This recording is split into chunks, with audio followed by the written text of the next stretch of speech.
Live from Sydney, 7 News with Angela Cox and Mark Ferguson. Good evening. In an extraordinary warning, Sydney was ordered to stay indoors as authorities brace for a thunderous summer storm that's given the city and suburbs a belting. The SES was called out to hundreds of emergencies with more than 20 rescues as some councils came under fire because of blocked drains. Inner city Surrey Hills as Sydney cops a spray. Instant chaos, just add water. Eastern Creek, suddenly Eastern River. On Elizabeth Drive, vans, SUVs and cars all swamped, but others still tried to make it through. Darley Road, Leichhardt, bumper to bumper, right near Flood Street. On high-speed James Roos Drive, a dump truck facing the wrong way, a car wedged nose first near the fuel tank. At Moore Park, more rain, more traffic jams. In Haberfield, heavy going, even for heavy vehicles.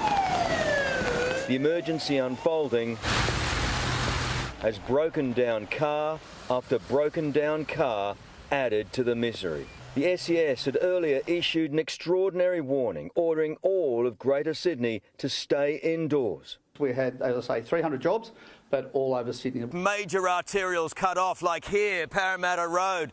One car submerged, another broken down, and traffic banked up for kilometres. Warnings that modern cars are simply not equipped for these downpours. And once they hit that flooded water, they fry, basically, and then they fall stuck in the water. But it didn't stop the bus at Grantham Farm becoming a ferry. Or this creative driving at Quakers Hill, wrong side, wrong way. Lidcombe seemed like a water park with surging waves on Parramatta Road, making it look more like Parramatta Canal. This fashion business suffering thousands of dollars in damage. The owner furious the councils don't clear drains of leaves.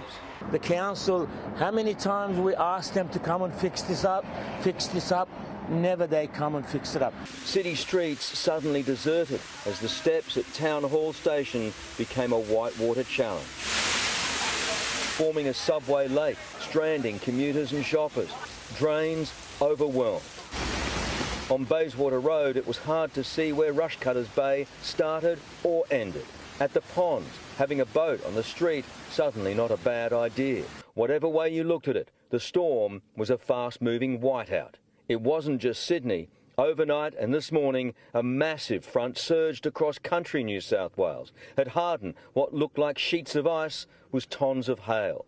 Nearby Junee and other towns also copping an icy battering, the clean-up going throughout the day.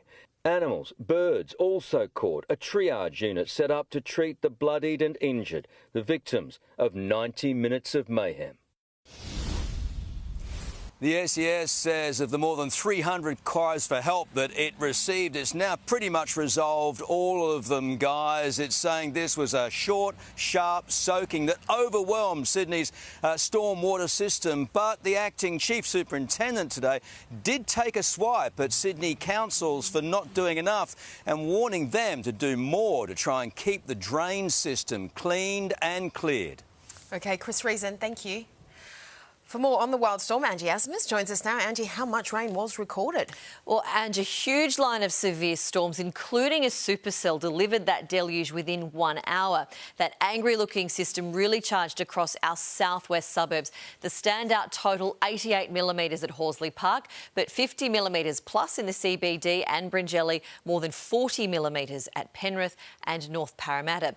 By the time the falls reached the coast, they were a little bit lighter, around 25 to 30 millimetres. So that was the initial concern today. This map shows how all the storm warnings just skipped across the state. But there's more severe weather still to come. This area in yellow on the south coast is where heavy rain will develop between now and tomorrow morning. And the showers and storms aren't done with Sydney yet either. I will have an update on tomorrow's unsettled weather coming up soon, Angela and Mark. OK, thank you, Angie. A man is tonight fighting for life in hospital after being brutally bashed during a wild brawl in Sydney's west. More than 40 people were involved, carrying baseball bats, metal poles, knives and machetes. But so far, only one has been caught. A pack of men on the hunt in a suburban street. They're angry and armed, bashing their victim with a baseball bat, leaving him with critical head injuries in the middle of the road. I saw a guy laying on the ground. He was unconscious, managed to get someone's T-shirt, put it under his head and got him on his side. He was bleeding pretty badly from the head. He has been hit to the head with a weapon, we believe a blunt weapon. It's touch and go for him. Hopefully he pulls through. The brawl broke out in this South Granville Park around 6 o'clock last night. A pre-arranged meeting which spiralled out of control. It's believed the 28-year-old was attacked after stepping in to protect his younger cousin. It's quite brazen. It's to meet up in a public park with the intention of injuring other people. It's quite a serious incident. Residents have long feared something like this would happen. The group regularly gathers here. We've been complaining to the police, but they haven't done much because they can't really control it. There's too many of them. Of the 40 or so people involved, only one has been caught. 29-year-old Michael Palalagi was arrested nearby and charged with affray and custody of a knife in a public place. But police believe it's only a matter of time before others join him behind bars. People involved should expect a knock at the door. Amy Clements, 7 News. NFL star Jordan Mailata, the boy from Bankstown, has become the first Aussie on a Super Bowl winning team. The Philadelphia Eagles dominated, ending Kansas City's dynasty, while the halftime entertainment included some surprise appearances, but not a sideline Taylor Swift.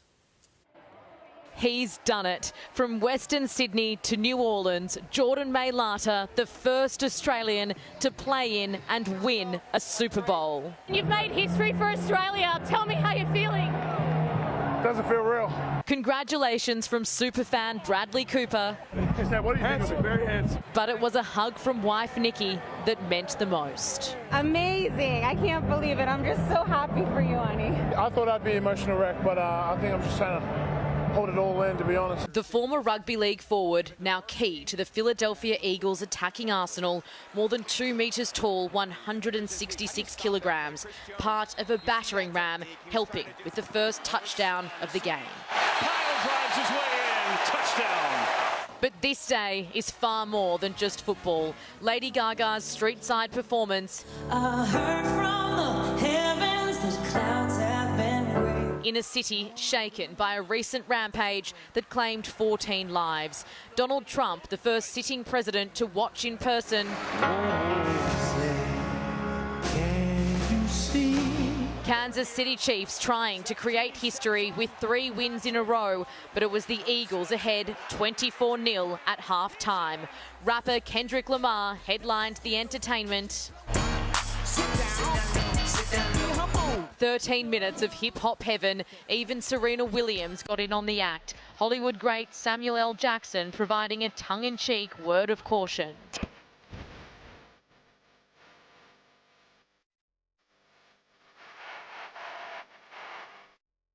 When play resumed, there was plenty of work ahead of the Chiefs, including Taylor Swift's boyfriend, Travis Kelce.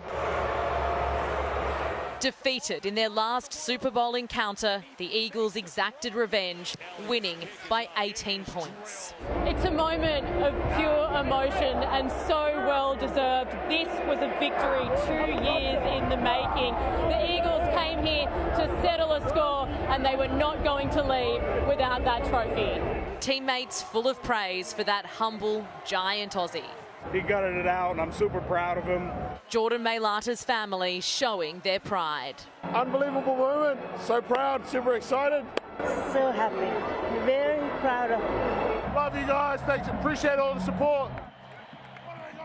And live now to Miley Hogan in a noisy New Orleans. Miley, how are the celebrations going for Big Jordan?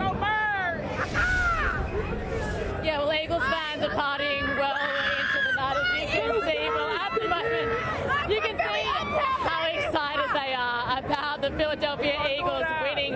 It's now the early hours of the morning and they're going to be going for a long time now, but it's not just here. They're also partying in Philadelphia as well. They're just so happy to have this win. Look, the team is expected to head back to Philadelphia for that welcome home parade. Super Bowl champions. We're just waiting on a day for them to confirm that, guys. Enjoy the night, Miley. Soak it all up. Jordan Mailata's former school and footy club in southwest Sydney were cheering him on as well. Condell Park High had a break from classes so students could watch, while other fans packed pubs across Sydney to show their support for a local hero. In little old Marsden Park, A huge sound from Australia's proudest family. Our Jordan was going to bring the gold ring home, and he's done it! Yeah! Jordan Mailata wears a size 16 shoe, but his footprint is now officially global. Told at 20 years old he was too big for the National Rugby League, proving them right on the world's biggest stage. And here you are, you own the Super Bowl, my boy, champ. Jordan's father, Tupai, suffered a heart attack on the way home from the Eagles' Super Bowl loss in 2023. Now on top of the world. Inside my heart, it's full of joy. Across Sydney, it was Budweisers and hot dogs as America's Super Bowl Sunday turned into our very own Super Bowl Monday. The atmosphere at Condell Park High School, Jordan's old gymnasium, was Louisiana-like. As students and teachers roared Jordan to victory. It just proves that no matter where you're from, you can achieve greatness. It's just great to see how far he's come, especially growing up in the same high school we go to. The win for Philadelphia extends far beyond the United States East Coast. This too is a victory for Samoa, Western Sydney and one very happy Australian family. To the world, he's Jordan Mailata, but to me, he's just my little brother. Tom Saker, 7 News. The Prime Minister is sweating on a phone call with Donald Trump after the US President revealed he's planning 25% tariffs on all steel and aluminium. At stake, Australian jobs and exports worth hundreds of millions of dollars. On Air Force One over the renamed Gulf of America, creating a trade gulf with the world. Any steel coming into the United States is going to have a 25% tariff. And aluminium, with no country exempted, affecting $1 billion of Australian exports from BlueScope Steel, Rio Tinto and Alcoa, and thousands of jobs. I have a discussion with President Trump scheduled. Vowing to speak diplomatically. Not with loud hailers, but diplomatically. Then Ambassador Joe Hockey employed Gulf diplomacy in the first Trump presidency, allowing Prime Minister Malcolm Turnbull to seal an exemption. Donald Trump says he'll outline the new tariffs tomorrow to begin immediately. The UK, Canada, Mexico and Brazil, also exempted last time, all getting whacked this time too. It's a bit like dealing with a spinning top. You don't quite know where it's going to go. It's now up to Ambassador Kevin Rudd to spin it Australia's way. Alongside Defence Minister Richard Marles at the weekend, meeting new US Defence Secretary Pete Hegseth in Washington. Today, Mr. Marles, any inkling of this when you're in Washington the weekend? Sorry. No heads up? Run to question time. In a hurry, as President Trump promises retaliatory tariffs on all other imports. If they charge us, we charge them. But it's American consumers who ultimately will pay in higher prices. Anthony Albanese will have that phone conversation with Donald Trump in the next 24 hours. It's something that's been scheduled for a while, but has now become an urgent and crucial test for the Prime Minister in the shadows of an election. Leveraging our alliance and a free trade deal that works heavily in America's favour to win an exemption from the latest Trump tariff tirade. Mark Riley with the latest from Parliament House.